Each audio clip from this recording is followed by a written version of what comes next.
આજે મારા હાથમાં ધામણ નામનો સાપ છે અને સાપ આમ તો હું છેલ્લા લગભગ 2 વર્ષથી પકડું છું. પહેલાં મારો ભત્રીજો રિનેશ સાપના રેસ્ક્યુ કરતો, ક્યાંય કોઈના ઘરમાં કે ક્યાંય એવો નીકળો હોય તો એને ત્યાંથી પકડી અને ખુલ્લામાં જંગલ ખાતાની જે જમીન હોય એમાં મૂકી આવતો.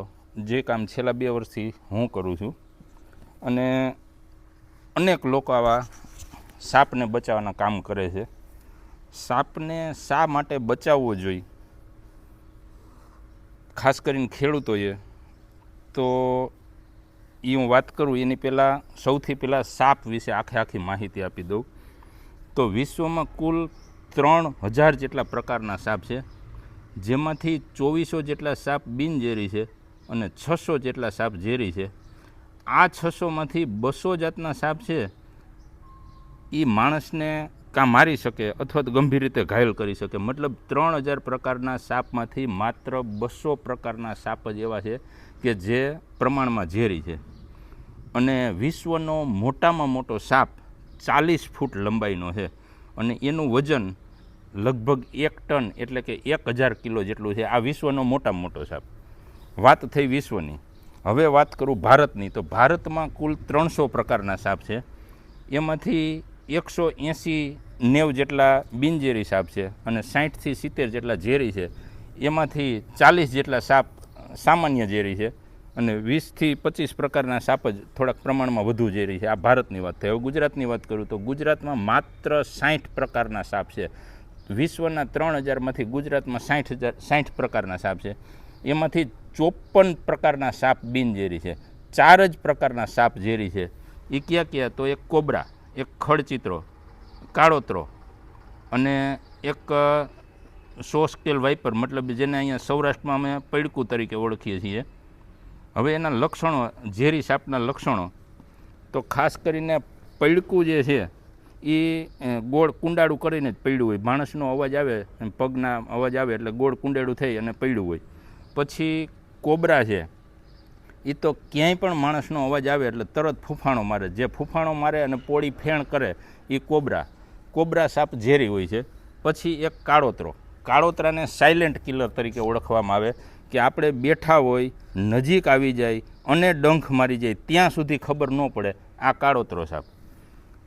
એટલે આ સાપના પ્રકાર, સાપ કેટલા ઝેરી છે, કુલ કેટલી જાતના છે, એ વાત થઈ. હવે સાપ શા માટે બચાવવો જોઈએ એની વાત કરું તો એના માટે પહેલાં ઉંદરનું જીવનચક્ર જોવું પડે. ખેડૂતનો મોટામાં મોટો જો કોઈ દુશ્મન હોય તો ઉંદર.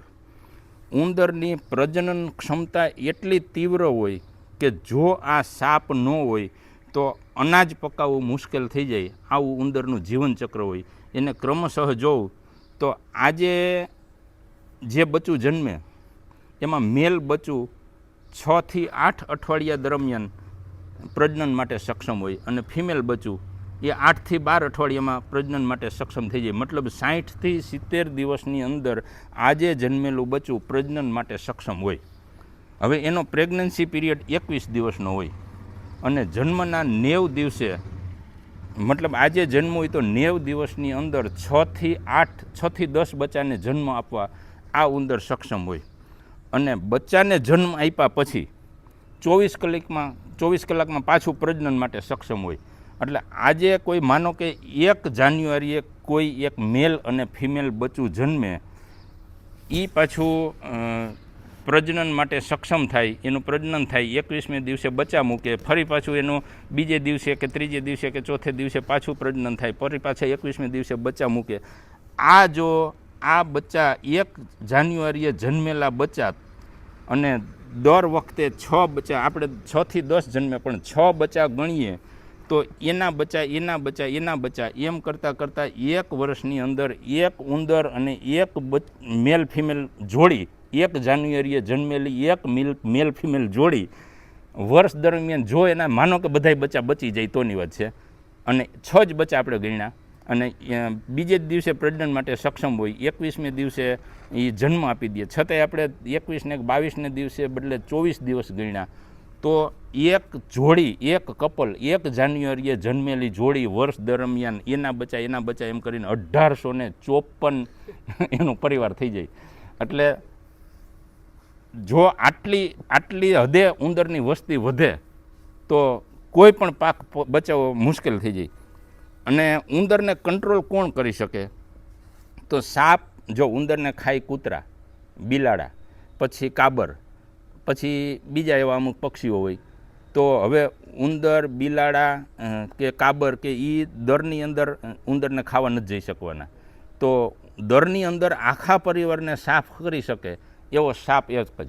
એટલે ખેડૂતોએ ખરેખર તો સાપ ખેડૂતોનો મિત્ર છે, ખેડૂતોનો દુશ્મન નથી. અને સાપ બચાવશું તો જ અનાજનું ઉત્પાદન વધશે. અને એક આંકડા તો મેં એવાય જોયા હતા કે માત્ર સાપને કારણે અત્યારે જે આપણે ઉત્પાદન લઈએ છીએ ને એમાં 15 થી 20% હિસ્સો ખાલી સાપનો છે. એટલે માનો કે આપણે ઘઉં 60 મણ થાય છે, જો સાપ ન હોય ને તો એ ઘઉં મતલબ આપણા ખેતરમાં એકય સાપ ન હોય ને તો 10 મણનો સીધો કાપ આવે ઓછામાં ઓછો.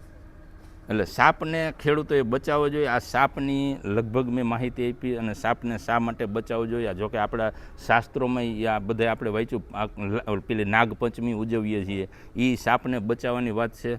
અને સાપને બચાવવામાં જો સૌથી કોઈનો સિંહ ફાળો હોય ને તો ગુજરાતી ફિલ્મનો. એટલા માટે કે ગુજરાતી ફિલ્મ વાયરળે લોકોના મગજમાં એવું ઠસાવી દીધું છે કે જો સાપને મારશું તો ફરીથી સાપ પાછો બદલો લેશે. ખરેખર એવું કાંઈ હોતું નથી. આને કોઈ યાદશક્તિ હોતી નથી. આ સાપ આપણે એકને મારી નાખીએ તો બીજો સાપ આવે એવું કંઈ હોતું નથી. પણ ગુજરાતી ફિલ્મવાળાએ સાપને બચાવવામાં મોટો ઉપકાર કરેલો છે.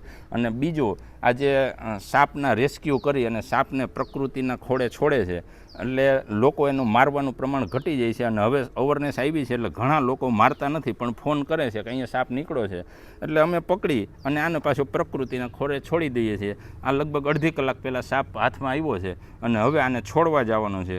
એટલે પ્રકૃતિના ખોળે હમણાં આને મૂકી દેવાનો છે.